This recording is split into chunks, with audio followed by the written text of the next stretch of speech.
here with my co-host Jason Sunkle tonight, and we are jumping on to talk some NBA. If you listened to last week's NBA episode, you heard about the topic that we are going to I discuss on forgot. tonight's episode. I forgot about the topic until I until had I to called remind Mike today. Jason So earlier today. He's like, "What are we going to talk I'm about pretty tonight?" sure. I'm pretty sure it was my topic, right? It was my It was your topic too, topic. wasn't it? You came up with the idea, and we were talking earlier. And he's like, "What are we going to talk about?" And I'm like, "Well, I think we're going to talk about the topic that you shared last week, which is three hot takes on the upcoming NBA season." So we're going to get to that in just one second. But again, a special announcement. We talked about it last week, and that is our 1000th episode, which is coming up very, very soon. We will plan to release that episode on, I believe, September the 18th is when that episode will go 17th, live. 17th, September 17th, 17th? right, Mike? Well, Yeah. no, Well, it's it'll be today the the Tuesday. It'll be the Tuesday. Today's the third, so 2 weeks from today. It'll be 2 weeks from today. I know. right, but it'll be like I mean, we're Wednesday not morning. recording. It'll come live. It'll Well, come yeah. live Wednesday morning, probably. I think is the plan. Well, yeah, maybe it'll like maybe you could drop it. Maybe you could drop it at the time we normally record our Tuesday At because a, we're not. I'm assuming we're not recording a Tuesday night episode that week. This is going to be the special Tuesday night episode that week. We're not going to have Probably, a I think that's thousand and a probably thousand and one episode the same week days. It'll be kind unless of there's some wacky. unless there's some huge NBA news that we have to put at the front of the 1000th episode. I don't know. We'll have to see. Anyway, so I believe that you will be listening to the 1000th episode either on September 17th or September 18th. It will be out somewhere in that vicinity. And Jason and I debated back and forth kind of what the format would be. And we're going to kind of still keep that, I think, under wraps for now. But we think it'll be something that'll be fun and exciting for people to listen to. But in addition to that, we are going to have some giveaways that are going to be part of our 1000th episode celebration. So we've got a special Dr. Dish giveaway. We have one from Game Changer. We have one from Fast Model. We have a giveaway from Coach Don Showalter. We have a giveaway from Coaching Portfolio. And we'll have some giveaways from us directly at the Hoopheads Pod. So what you want to do is follow us. Make sure you're following us on Twitter.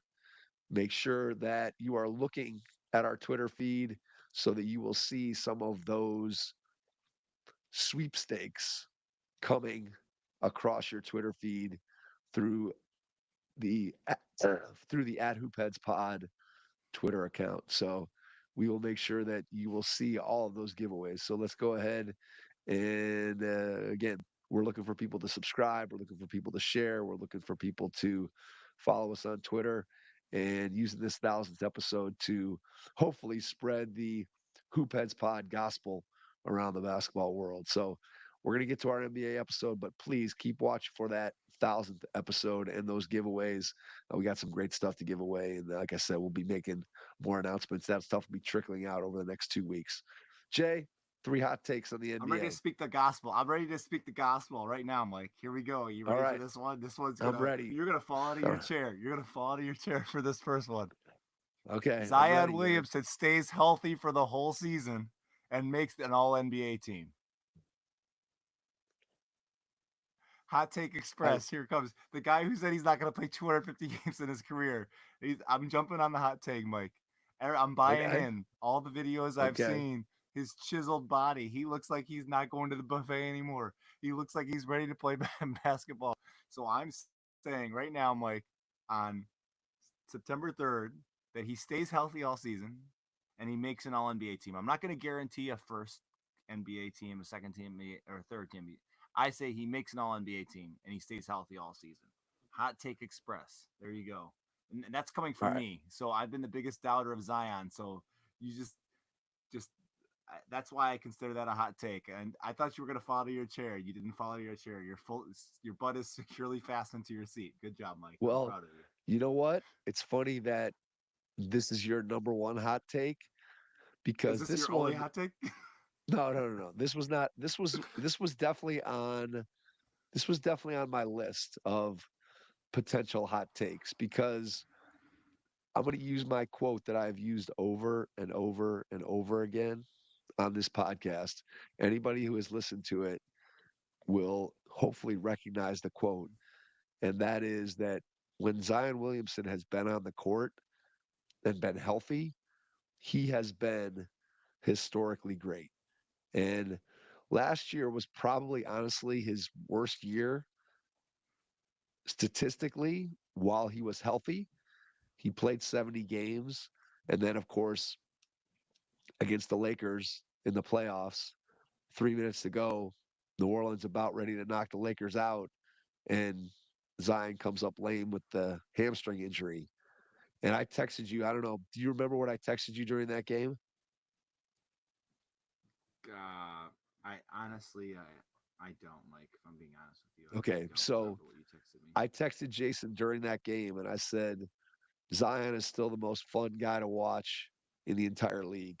And that Lakers game, it just reminded you of every single reason why we were so hyped up about Zion when he came into the league and just how unique and special of a player this guy can be when he's right. And so, even though I agree that it's 100% a hot take, and in many ways I would be stunned if what you described actually happens, I don't think that it is completely far fetched. The the hard part is the healthy part. The hard part is not believing that he could be on an All Yeah, NBA I mean team. this is a three-prong attack for me, Mike.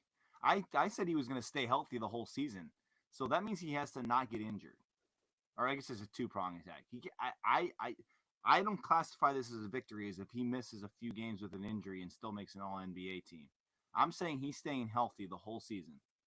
I mean, if he suffers a knee contusion and is out of game, I'm not going to say that that's an injury. But like a sprained ankle and missing 2 weeks or something like that, We're talking about an I'm saying extended injury. an extended injury, like a one-game injury or injury management. I'm not saying he's playing 82 games because that sure as heck's not happening. But a sustained injury disqualifies my hot take for coming successful. I'm going to just say that right now. There you go. Okay, so I think that the productivity required to be on an All NBA team, I think without question, if Zion is on the floor, that is more than within reach. I don't think there's any doubt about that. The question, what makes it a hot take, is the staying healthy throughout the entire season. And obviously, last year he was able to somewhat get there. Obviously, in the biggest moment, he comes up with the pulled hamstring and has to sit out and miss the last 3 minutes of what might have been a huge Pelicans win and instead turned into a very disappointing Pelicans loss. But if he's healthy, I don't think it's a stretch to say that he could definitely be on one of the three All NBA teams. So I like that one. That's a very good start. Did you group them together by? So No, I think what I I have, wanted to go with that. I wanted to lead off with that one because I thought you would be most floored by that one out of my three. I am, but That's the I'm only reason not. I I wanted guess to. I'm I wanted to Florida come is out coming hot. from you. I'm Florida is coming from you to some extent, but I also don't think it's a completely hot take because I do think that the capability is there. All right, so I'm going to go with a similar hot take. This one is going to also involve a player, and it's also going to involve the All NBA teams. And I'm going to, unlike you, I'm not going to limit it to, or I'm not going to place no limits on it in terms of which All NBA team. I'm going with this player is going to make first team All NBA this season. Can I guess? Can I guess? Sure. Can I guess? Yeah. Wembenyama. Wembenyama. Victor Wembenyama, first team All NBA. And let me make the case for it. I feel fairly confident that moving forward, Victor Wembanyama is going to be the 5-time, 8-time, 10-time reigning defensive player of the year based on what we saw from him last season, but particularly as the season wore on, he became more and more and more effective as a defensive presence. And he just does things defensively, gets to places reaches basketballs in places that no one in the history of the game has ever been able to do the things that he can do defensively on the floor. So you can lock down him being one of the, if not the best defensive player, however you want to look at it, in the league. And so now you start going over to the offensive side of the ball. And the question becomes, can he produce the way that would be necessary in order for him to make first team all NBA? If we're talking about not just making an all NBA team, I'm saying I think he can make first team all NBA. Last year he averaged 21, 4, and let's see, where am I looking for his and 10 and a half rebounds. So 21 points, 4 assists, 10 and a half rebounds, 3.6 blocks. All those numbers went up over the last 2 months of the season.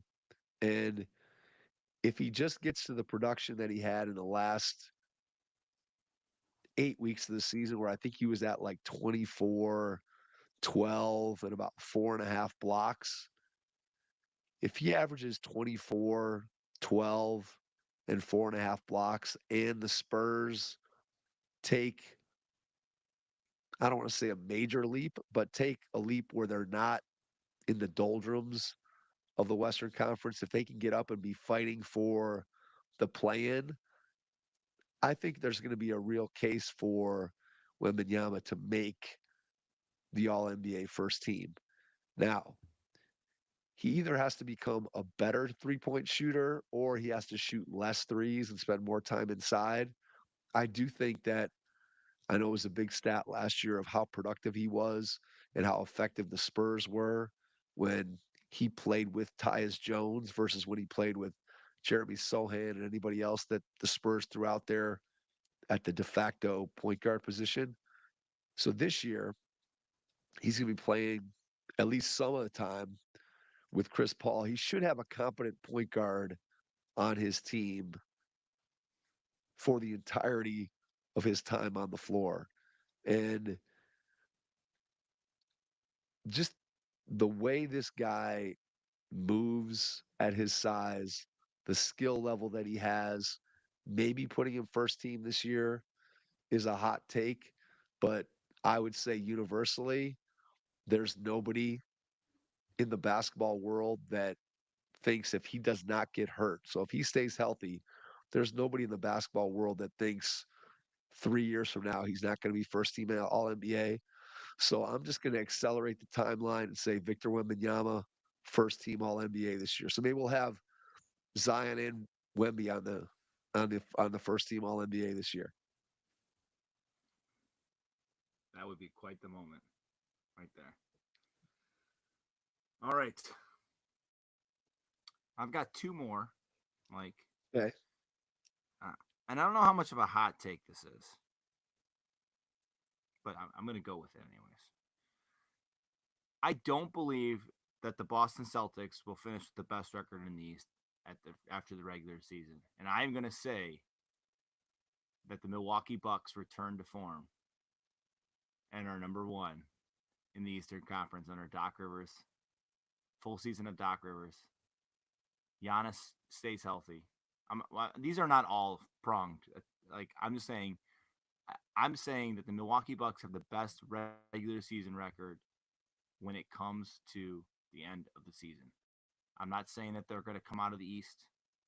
I'm not saying I think they have the best record in the NBA coming out of the regular season. I just think the Celtics are. I'm done with the Celtics. I'm done hearing about the Celtics.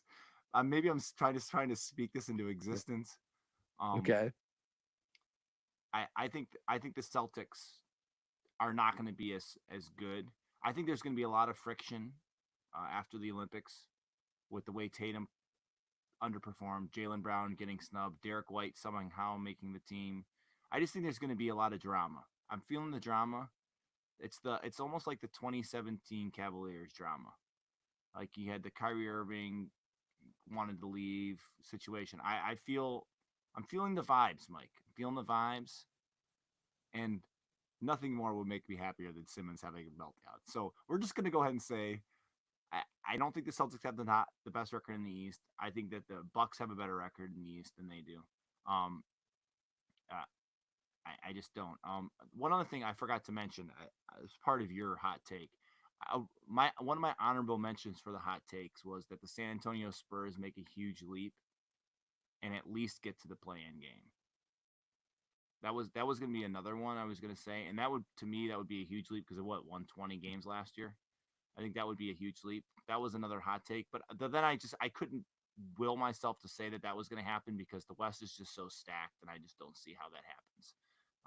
Could they get to 10? Maybe, but I don't want to chance it on 10 on that. So I want to just throw that in with your hot take on top of mine. So you can respond to either of those if you want, but that was an honorable mention for mine, but I just couldn't get there with the Spurs making the play-in game. So I don't know if you want to start there and then jump on the Well, Celtics. let's say first of all, if Wemby ends up being first team All NBA, I would say that there's a pretty good chance that the Spurs have leapt up into the play-in slash playoff picture. So I think those two kind of go hand in hand. Now, whether or not it happens, I don't know.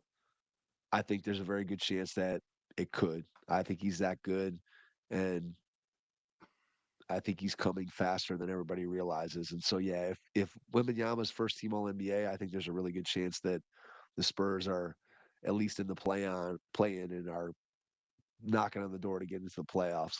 So I don't think that to me those two go hand in hand. So if one's a hot take, so's the other one. And then as far as the Bucks go,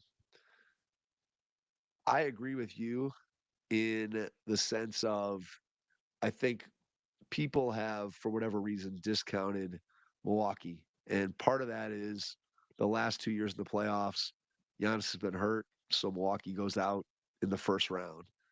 And so people are kind of forgetting and thinking about, Milwaukee, they kind of squandered this opportunity. They're not as good as people think they are. And yet, their best player, arguably one of the three best players in the league, has been out and not able to play in the last two playoffs. And Yeah. so I think when you look at Milwaukee, you say if you can get a healthy Giannis, then they should be right back where you would expect them to be. Now, the other parts of it that you have to look at with Milwaukee, obviously, you've got to get Dame Lillard back to looking more like the Dame during his last season in Portland as opposed to the Dame in his first season in Milwaukee. Was that as a result of him getting older and being more injury prone and maybe he's never going to get that back to that level of production, or was it the adjustment of moving from Portland? He was going through a divorce. There was all kinds of things that went out about sort of the personal challenges that he was facing during last season. And maybe that's what affected him and did not allow him to play as well as he had in previous seasons. So the case for the Bucks is Giannis is healthy. Middleton, of course, had two ankle surgeries in the offseason, one on each ankle. Never a good thing when your second or third most important player has double ankle surgery over the course of the summer.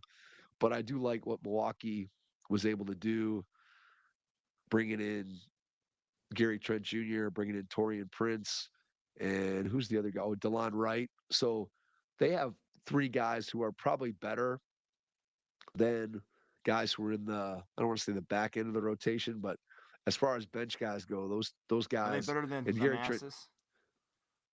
better than Thanasis. I think Gary Trent's probably going to start. So those are guys who I think can help them win playoff games. I think those are guys who can be on the floor in a playoff series. And of course, look, it all comes down to Giannis. And I know that when you look at the injuries Giannis has had the last 2 years, we tend to, especially on this podcast, we ding guys who are injured. I'm thinking of you, Joel Embiid.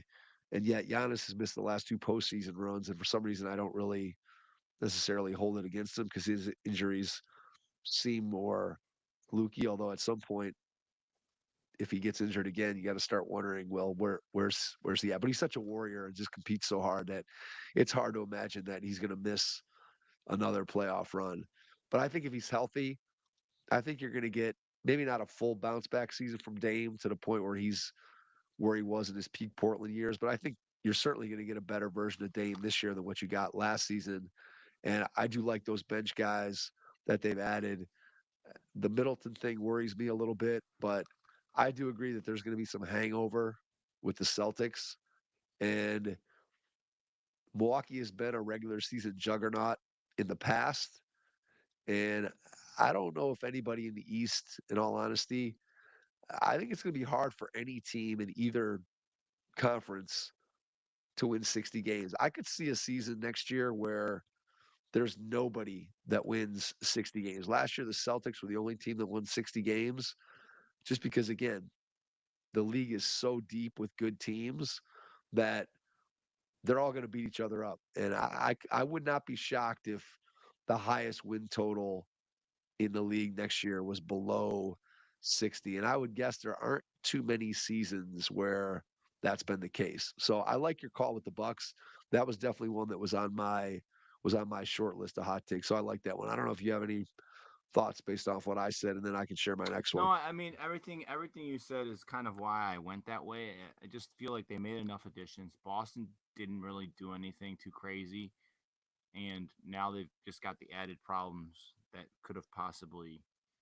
I just feel like all the drama is going to come into play, and there's going to be that you said hangover from everything. So All right, my next hot take. So I stared long and hard at the Boston Celtics. I think you hit on the general principle of kind of where I landed, which is why I don't think it's that hot of a take to think that they're going to be negatively impacted by what went on. I tried to talk myself into the Jason Tatum revenge tour and Tatum for MVP of this next regular season, but that was even a little too hot for my taste. So I'm not going to go there. Instead, I'm going to go with a trade. And the trade that I'm going to go with is I think that Trey Young will not be with the Atlanta Hawks by the end of the 24-25 season. I think Trey Young is going to end up a member of the Los Angeles Lakers. And oh, what are they going to have to give up? Do you want to make that prediction? well, I mean, obviously there's a lot of salary issues now that have to be it has to match up perfectly. Just off the top of my head, I think that D'Angelo Russell re-signed for whatever, like 18 million. I think you're looking at D'Angelo Russell, you're looking at Austin Reeves, and then figuring out what the rest of the salaries are from there. And and I think whatever draft picks, whether it's two number ones or three number ones, are going to go from LA to Atlanta. Now, here's why I think this is going to happen. One, LeBron coming off the Olympics this summer and how well he played, and to be honest, how well Anthony Davis played. And people are starting to look around, and you heard it during and a little bit after the Olympics of this Lakers team has had these two guys for whatever 5 years now, and yeah, they won one title in the bubble, but other than that, I would say they've grossly underperformed as a team. Maybe not individually, but they've grossly underperformed as a team. There's nobody right now that is saying, hey, we think the Lakers are legitimate title contenders. And yet, when you look at again, the best players in the world playing on one team, and LeBron was the de facto leader of that team and played really well in those circumstances. And Davis was outstanding throughout the Olympics. So you take those two guys, you take the impatience of the Lakers fans and front office. Now, look, they've been since they did the Russell Westbrook trade, they've been much more careful in terms of what they're looking to do. But you and I have seen and heard enough of LeBron over the course of his career. I find it hard to believe that he's going to sit another season and not try to make something happen. I know that Trey Young has been linked to the Lakers before. I do Okay, think so Mike, that, Mike, Mike, Mike, Mike, yep, Mike, go, Mike, go. ESPN trade machine. I'm on the ESPN trade machine right now, and I'm just playing around Okay. with it. The only All right. trade What do you got? that I seemingly can make work for the Trey Young contract will be Okay. D'Angelo Russell, Austin Yep. Reeves, and Rui Okay. Hachimura. They have to give up All all right. three of those guys. That's fine. That's fine. Do you Look, think Trey I'm Young not is worth saying all those three of those guys? this is a hot take. This is a burning hot take. I'm just telling you, Okay. if I'm the Lakers, I don't do this trade, but I think LeBron is going to be pushing for something this year. I find it Okay. hard to believe that LeBron is going to spend another season in a Lakers uniform and be happy to They be drafted battling his it out son. for They the drafted play-in. his son. Come on. They drafted his son. Come on. My hot So, take was so going you to be think it's going to take so? LeBron That's 3 going to be games to subtweet his son. That's what my hot take was going to be. It's going to take him okay. 3 games to subtweet his son. I mean, LeBron's not going to be happy, right? I mean, he's not going to just go, all right, yay, I'm prancing around. I'm happy to be battling it out to stay in the play-in. I find that very, very hard to believe. And he's now got even more ammo of, look, me and AD, we just need some help. And I think he's going to start agitating towards the front office early and often in this season. And I think that the Lakers front office is eventually going to cave and they're going to do something that I don't necessarily think is going to put them over the top. But Trey Young does bring a certain skill set to that team that could potentially be beneficial around LeBron and AD. I don't think it's a perfect fit. LeBron, obviously not the defensive player that he used to be. Trey Young, obviously not known in any way, shape, or form for his defense. AD, a first team all defensive guy. I think Trey Young has not proven to be great off the ball, which is where he obviously would play if you're playing on a team with LeBron James. So he would have to make some adjustments there. Is he capable of that? I don't know. If you're the Lakers, I guess, and you make this trade, you're betting on the fact that he can space the floor, he can spot up, he can shoot off the catch, as opposed to being sort of the fulcrum of a pick and roll offense like he's been in Atlanta. So, look, it's a hot take. I wouldn't do it if I was the Lakers. I would definitely do it if I was the Hawks. I don't think that it Hawk, will marginally how would you change or materially change the Lakers' fortunes, but Trey Young in a Lakers uniform, that's my second hot take. the ESPN trade machine says that the Hawks would gain 2 wins and the Lakers would lose 4 wins with that trade. Yeah, there you go. Can't believe everything you read. Yeah. We are the internet. All right. That's it. My last hot take, Mike. We're going to stick close to home. Okay. The Cleveland Cavaliers. This is a 2-pronged attack. All right. I'm going big here. Okay. The Cleveland Okay. Cavaliers will make the Eastern Conference Finals, and during the regular season, will have a top 5 offense in the NBA under Kenny Atkinson. They are going to shoot so many threes that they're going to be. We might not play a lot of defense other than Evan Mobley and Jared Allen, but we are going to shoot so many threes. We are going to play at quick tempo. We are going to be a top 5 offense.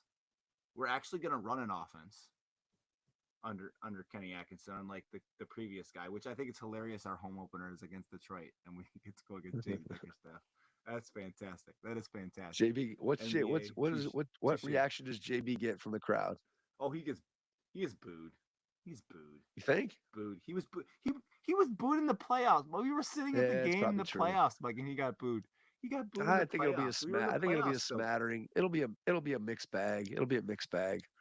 It's not going to be. There's not a lot of That's not a. vitriol I want for to be clear here. That JB is not part Bickerstaff. of my hot take that JB Bickerstaff is going to get booed. That is Okay. not a part of this hot All take, right. Mike. This is not a All right. three-pronged attack. Okay. It's a two. All right. Keep going. Keep going with They your are going to two. make the Eastern Conference Finals, top 5 offense in the regular season.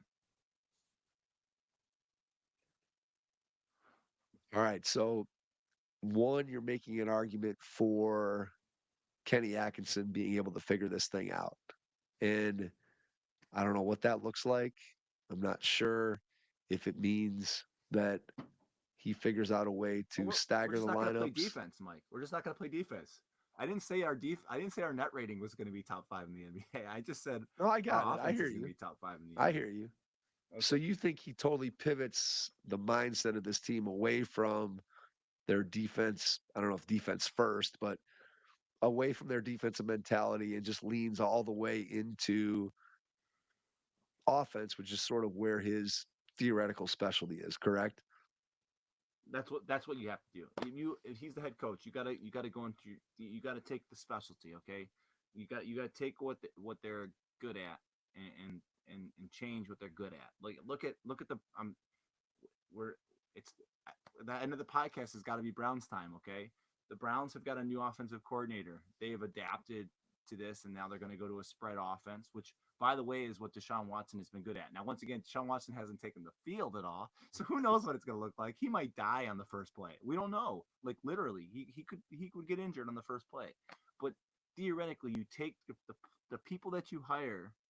There's no sense in us retreading the wheel with a guy that you've hired who's an offensive specialist to stick with the same plan and focus primarily on defense. If I'm coming in and I'm an offensive guru, I'm going to change the offense and change the focus of the team.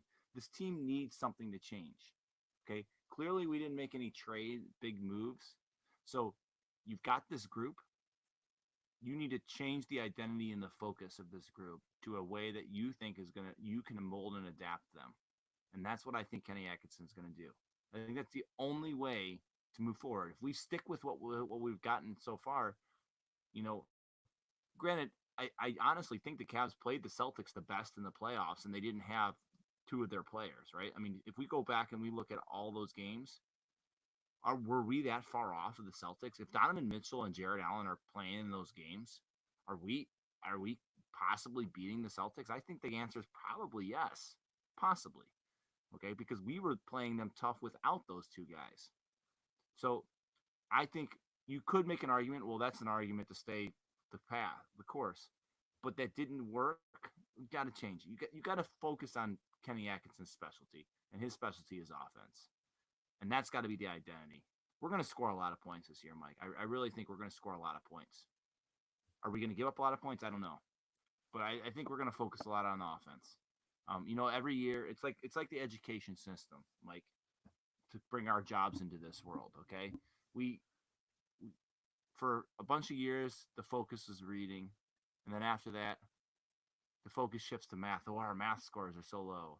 And then we shift it back to language arts and back to math. Right now, we're in a language arts world, this wonderful, thanks State of Ohio, science of reading that we got to do this summer, or that I did this summer. We're focusing on reading right now. In 5 years from now, the focus is going to be back on math. Oh, our math scores are so low compared to the rest of the world. It's the same thing we're going to shift our focus back and forth. The Cavs got to shift their focus on offense, see what happens. And maybe it's going to backfire. Maybe this whole they're going to have to adjust on the fly. But I think that's what you have to do if you hire Atkinson. You got to let him cook. Let him cook. So I don't disagree with you.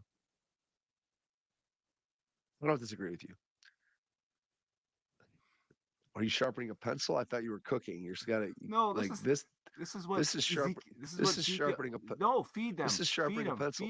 Feed them. No, Ezekiel feed 'em, Elliott. feed- Ezekiel feed 'em. Elliott.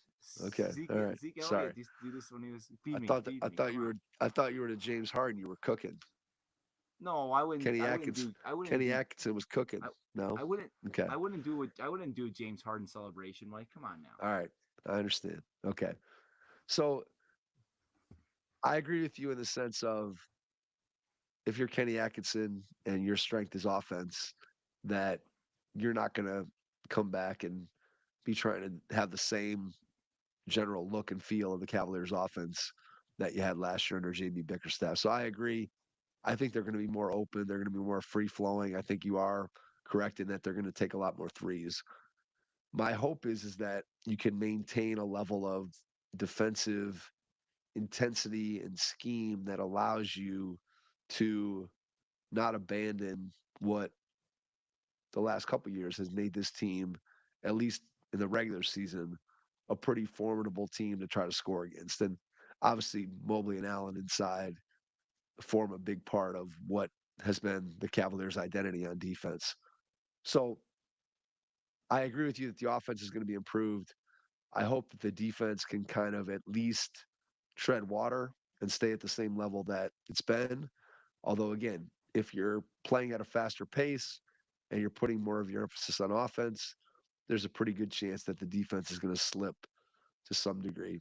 I guess my question for you, and I know we've talked about it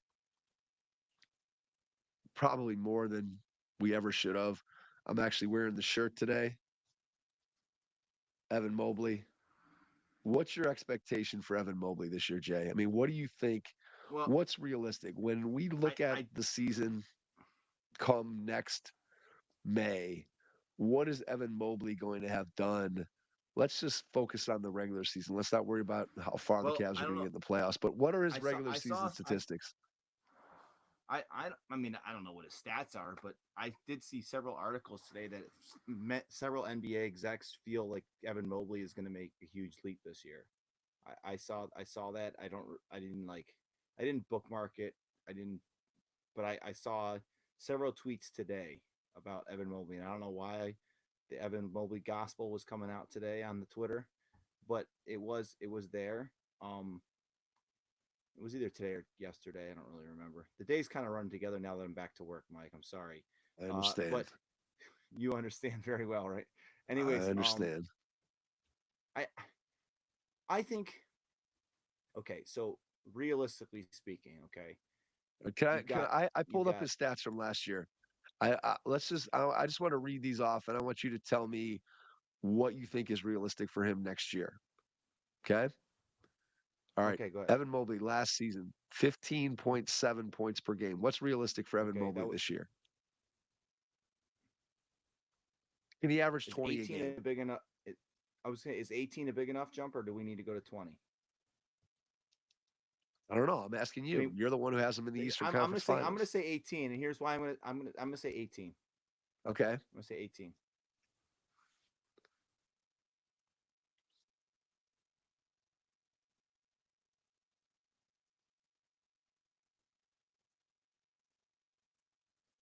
I think he averages a double double, Mike. I think he's like close to a double double, kind of like Jaron Allen, 9.5 right? rebounds last year. What does that have to leap up to? And I mean, I think 10. I think we're going double double for this, Mike. Okay. So the I think real, it's got. I I think think he's got. I think he's got. I think he's got to go double double. I think he's got to average a double double, average one or like 2 blocks a game. I don't know what did he average last year on blocks per game. 1.4. I think he's got to get to closer to that 2 number. Okay, and he's got to be in the like. Obviously, you've already laid out the case that Wembanyama is probably going to be in like defensive player of the year situation. I think he's got to be top 5 defensive player a year.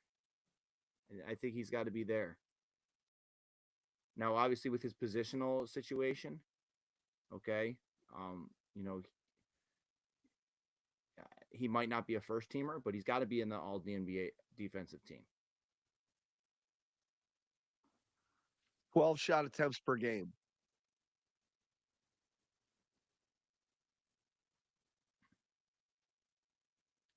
I mean, I don't know, Mike.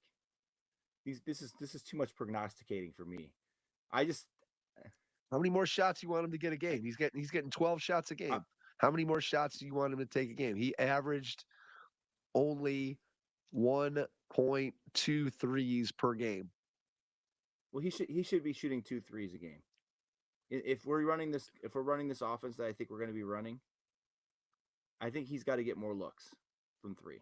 And I feel like if you looked at the first half of the season and then the second half of the season, the only reason that number is as high as 1.4 is because the second half of the season he started shooting more threes. So I think that's going to continue. I think he's got to shoot between. He's got to average 2 threes a game. I feel like if we took the first half of his season and we took the second half of the season, the first half he hardly shot any threes. In the second half, I feel like he shot way more. I don't know if I'm, and I could be misremembering that, but I feel like that's the case. So I don't have the splits based on half year, but I think he's got to get up above 3 threes per game because he shot 37%, but again, people aren't really guarding him. And if you're only going to take 2 a game, teams are still not going to guard you no matter how many of those you're going to knock in. So I think he's going to have to take more. I think, look, we've been saying it over and over again. I laugh because several of the podcasts that we listen to on a regular basis have been talking about, well, in order for the Cavs to get to the level that they need to get to, Evan Mobley's going to have to be the Cavs' best player, and Donovan Mitchell's going to have to be the second best player. And honestly, we've been saying that since the Cavs traded for Donovan Mitchell. That's kind of been our MO, that it's hard to have a 6'1" guy be your best player, as good as Donovan Mitchell is. And if he could be your second best player, now suddenly you have something. And in order for that to happen, Evan Mobley is going to have to take more than 12 shots a game. And he's going to have to take more threes. He's going to have to shoot the ball better. And he's going to have to take more charge of the offense. And I think that's where it gets interesting with the Cavs and Kenny Atkinson is Mobley has proven to be a pretty good passer from the high post. And so I wonder whether or not we're going to see more opportunities for Mobley to facilitate catching the ball at the elbow or catching the ball at the nail and trying to go to work, and whether that be scoring or whether that be setting other guys up and having people cutting off of them and doing different actions within their offense, but kind of with Mobley as the hub. But the key to that is Mobley has to be able to shoot the ball and be willing to shoot it. And then he has to have an improved handle where he can put the ball on the floor and get to where he wants to go. And so I think, to your point about why you're optimistic about the Cavs offense, I think Kenny Atkinson is going to find ways to put his guys in better position to take advantage of what they do well offensively. And so it will be very interesting to see where Evan Mobley gets. I mean, you and I were so high on him during his rookie year that we really felt like he had a great chance to become that best player on the team. And I think our enthusiasm for him becoming that level of player has slowly tailed off over the course of his 3-year career to this point. But the talent is still there. But if it's going to come at all, you would think that this is going to be the year that he's going to show something beyond what he's shown us to this point. To this point, I would say his career has looked, his game has stayed pretty much the same. I mean, he's great at dunking lobs. He can shoot the 12-footer occasionally. Obviously a menace on defense, but he hasn't really, I guess his handle has gotten a little bit better since his rookie year, but there hasn't been a dramatic leap in any one particular skill. And I think that if the Cavs are going to get to the level that you described, he's got to get to that. He's got to get to that next level. Okay, that's fair enough. Fair enough, Mike. All right. So that's enough Cavs You got talk. your last hot take, Mike? What's that? My I said, last you have your hot last take is hot take, Mike. yes. My last one is not a Cavs hot take. I'm going to go to Ben Simmons. No, I'm just kidding. Rebuilding around Ben Simmons. He's going to come back and be the player I always dreamed he would be when he was teaming up with Joel Embiid. So I had a bunch of them that I kind of, part of me wanted to go with a surprise player, like somebody that I've kind of been down on that finally comes through. I thought about making a hot take on Joel Embiid, that now that he's surrounded by Paul George and he still has Maxey, that we were finally going to get an Embiid healthy playoff run. That was an honorable mention for me, Mike. That the Sixers were an honorable mention for me, as in none of them are going to stay healthy, and they're going to be like the 6th seed in the playoffs. Okay, see, I was going to go the other way. Mine would have been, you finally get Embiid healthy, the Paul George thing clicks into place, Maxey continues to improve, and all of a sudden Philly rolls into the playoffs and just keeps it going because they stay healthy. But the problem with that hot take is I don't believe it. So it would have been a complete fabrication for me to say that. I do think there's a hot take in there, but I'm not buying it. Whereas the Milwaukee one that you mentioned, to me, makes a lot more sense. It may not actually be more sensical, but somehow in my mind it makes more sense. So I did I did not choose the Philadelphia 76ers. However, I am going to go with a team that we honestly don't talk that much about, but I'm going to say that this team is going to make a surprising leap. And I don't think they're going to leap into NBA title contention. But I do think that they are going to go from a team who was outside of the play-in to a team that is going to be, let's just say, comfortably in the play-in and with the possibility of pushing for the 6th seed. The team that I'm going to have a hot take on that they are going to make a leap up the standings is going to be the Houston Rockets.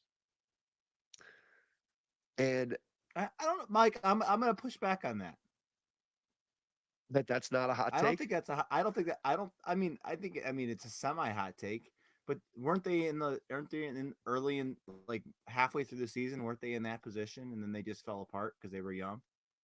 They were not up by the I feel top. like They were not in the up. They were not in the upper half of the play-in. They were battling for the 9-10 spot.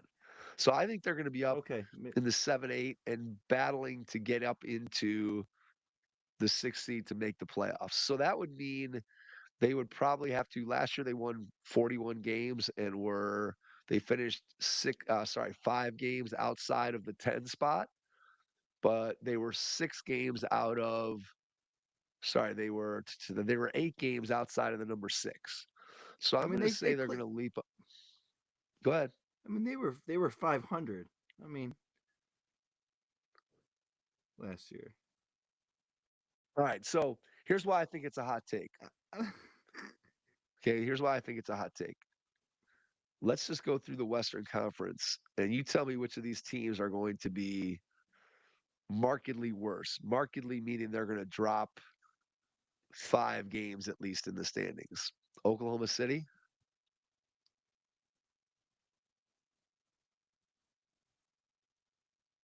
I mean, I don't know. I mean, Oklahoma City, everybody's picking them to win the West. So I don't think they're going to drop. Denver?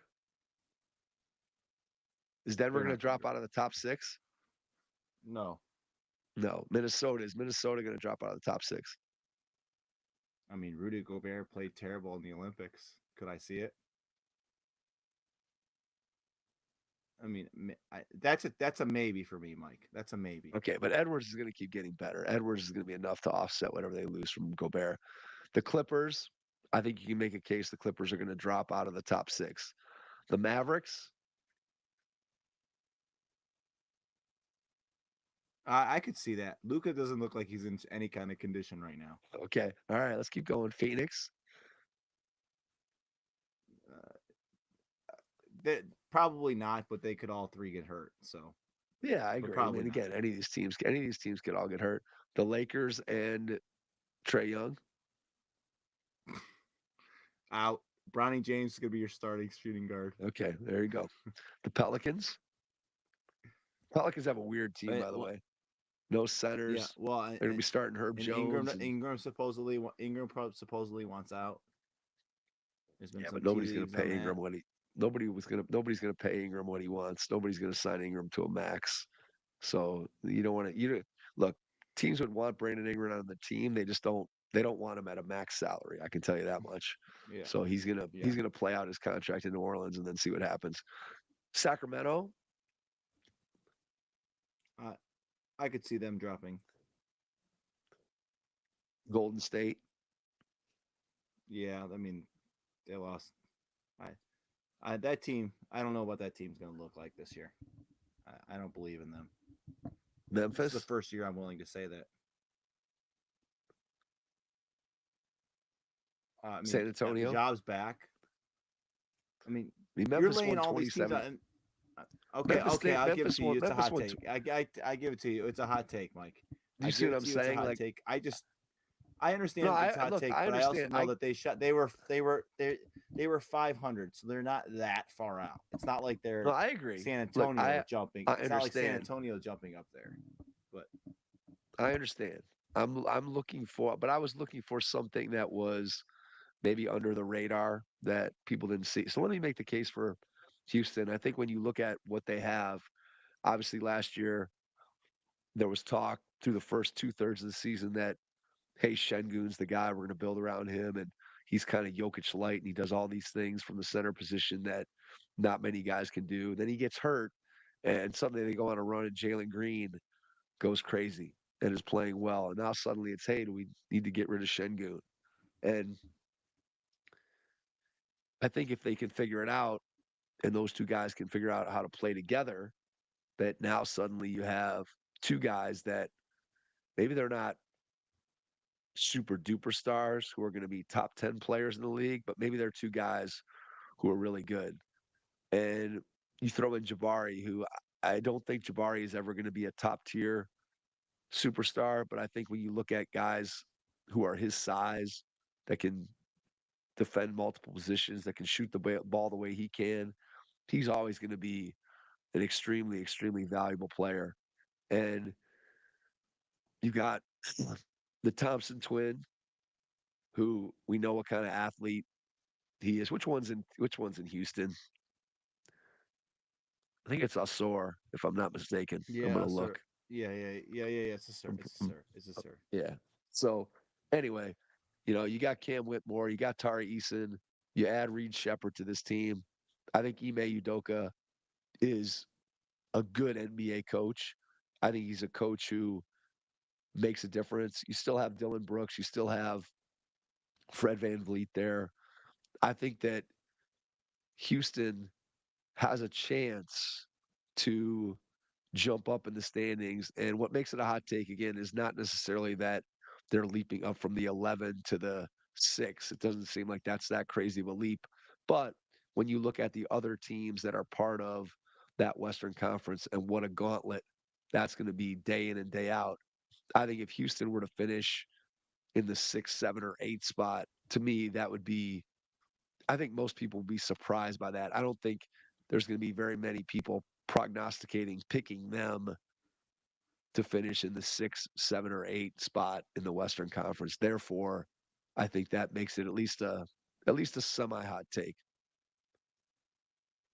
Fair enough, Mike. It's fair enough. All right. We've done it, Mike. We've done our hot take express.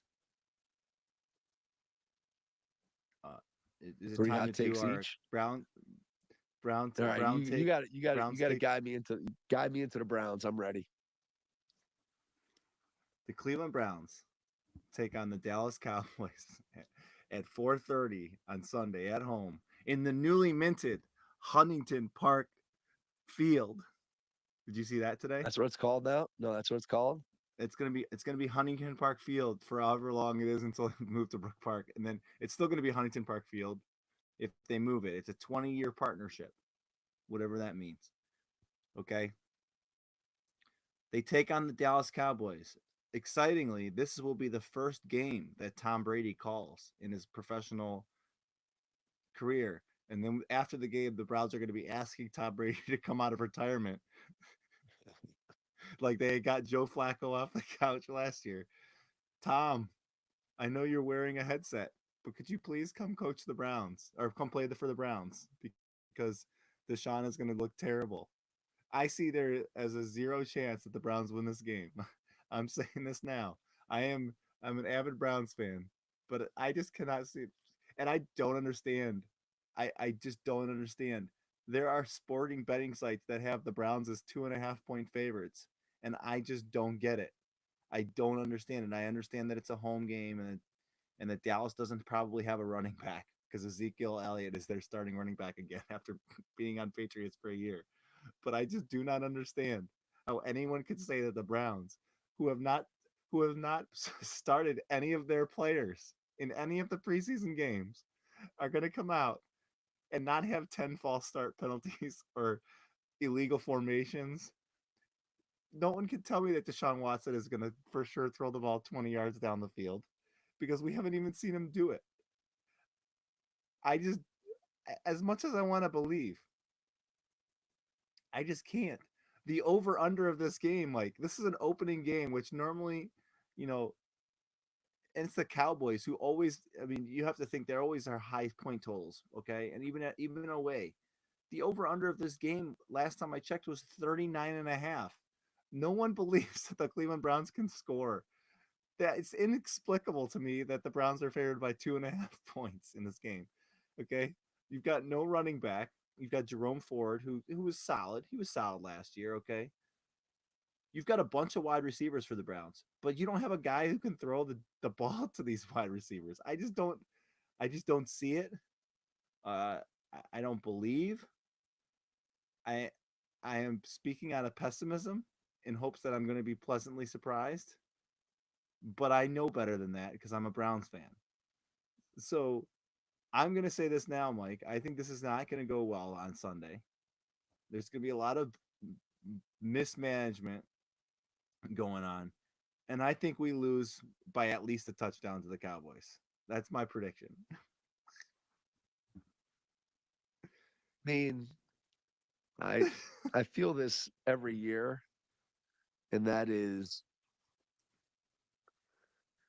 with the Browns, you have to get to a point where you can't tell me about how good your team is. You have to show me on the field because for so many years, the product that has been put on the field has been disappointing. So, uh, look, the Deshaun Watson And this, by the thing, way, this is coming off of this is after coming off a playoff season. We were in the playoffs last year. I mean, but I just don't believe, Mike. I do not believe. And you've got a questionable character as your starting quarterback. That's what I'm going to say. I mean, I don't know who's worse, Mike. Let's think. As take the football aside, moral standing. Would you rather have Johnny Manziel or Deshaun Watson as your quarterback? And when I have to ask you that question, and you don't have a clear answer,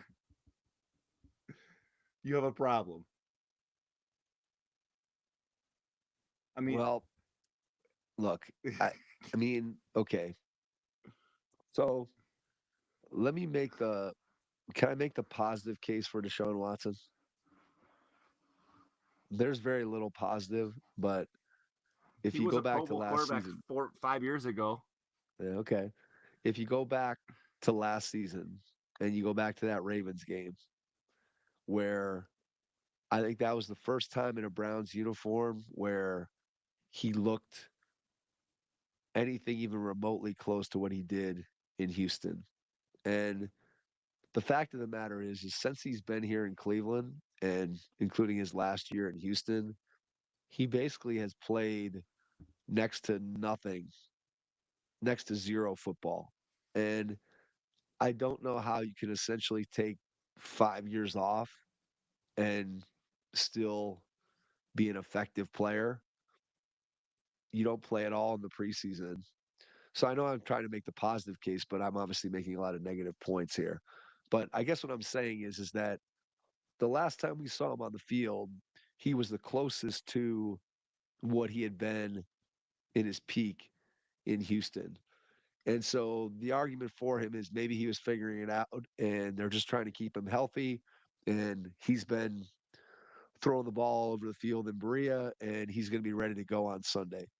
I would highly doubt that. I guess I would lean more towards your direction, but that's the positive spin on Deshaun Watson. Do I expect him to come out and go 28 for 33 and pass for 350 yards? I do not. I don't know. I mean, I think if the Browns do win this game, they're going to obviously win it on the defensive side of the ball, where this defense last year at home was pretty dominant. And they obviously have the potential to be a similar defense this year. Will it happen? I don't know, but there certainly is that potential. I guess I look at Dallas and I don't know. I mean, Dallas has won a lot of regular season games. They haven't had much success in the playoffs over the last couple of years. Home Dak game. has won 12 games the last 3 seasons, Mike. Yeah, I just I don't know. You can't have any confidence in the Browns until they actually do something. And so I would be I expect the Browns to lose, but at the same time, I don't think that it would be crazy if they did win because I'm not sure how good the Cowboys are this year. And with this Browns team, you just I don't know. You got to have good quarterback play, and I have no idea the scale of what kind of quarterback play we could get is the variance is huge. It's just huge. So I don't know.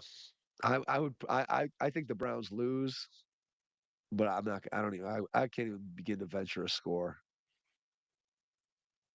Yeah, I'm not guessing the score. I'm just saying that the Cowboys are winning that game.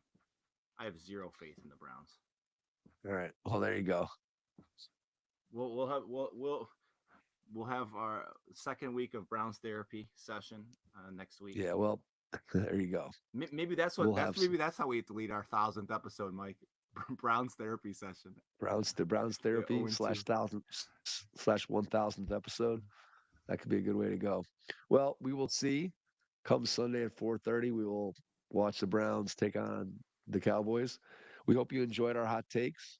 Please keep an eye out for our tweets about the 1,000th episode, about the giveaways that are going to be taking place.